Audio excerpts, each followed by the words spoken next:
A number of rooms are haunted in this historic hotel.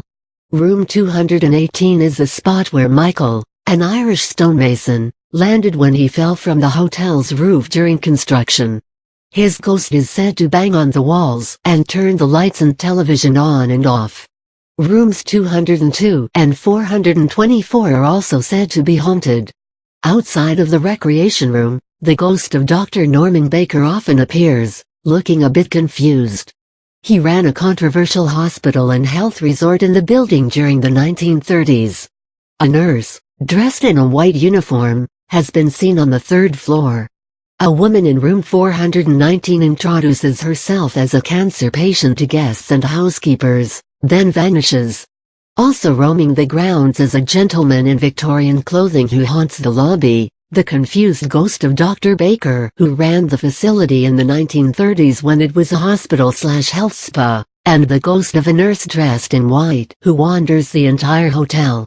Guests have reported sightings and other odd happenings in a number of guest rooms, the lobby, dining room and the grounds of this great historic hotel in haunted Eureka Springs. You don't need to stay in a haunted room to see a real ghost at the Crescent Hotel. Outside of the recreation room, the ghost of Dr. Norman Baker often appears, looking a bit confused.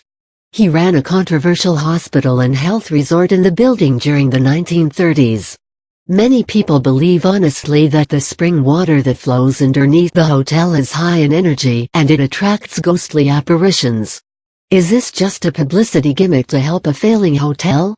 It could be, but actually the hotel was starting to do well before the ghosts were sighted.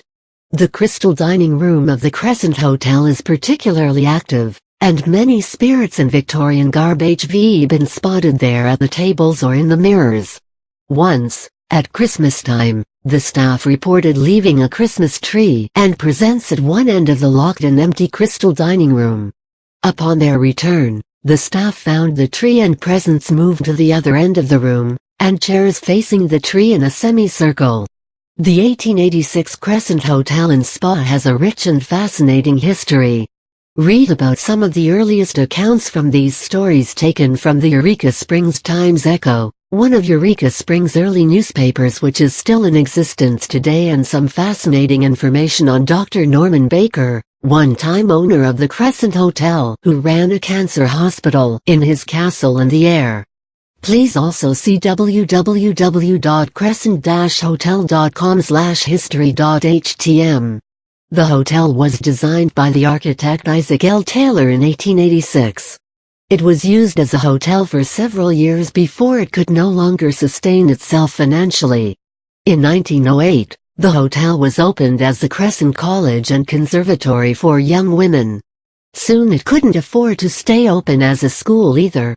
The school closed in 1924 and then reopened from 1930 to 1934 as a junior college.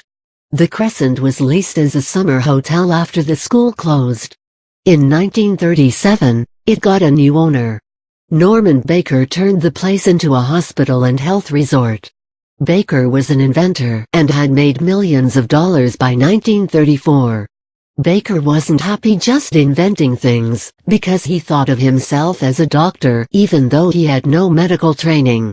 He claimed to have discovered a number of cures for various ailments, including cancer. He was sure that organized medicine was conspiring against him. He had recently been ran out of Iowa for practicing medicine without a license.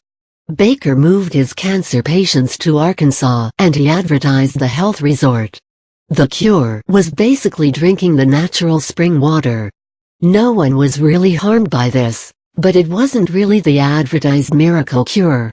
Federal charges were filed against him for mail fraud and he spent 4 years in prison. The Crescent Hotel was left ownerless. The hotel stayed closed until 1946 when new investors took it over and began trying to restore this odd and historical piece of Ozark history.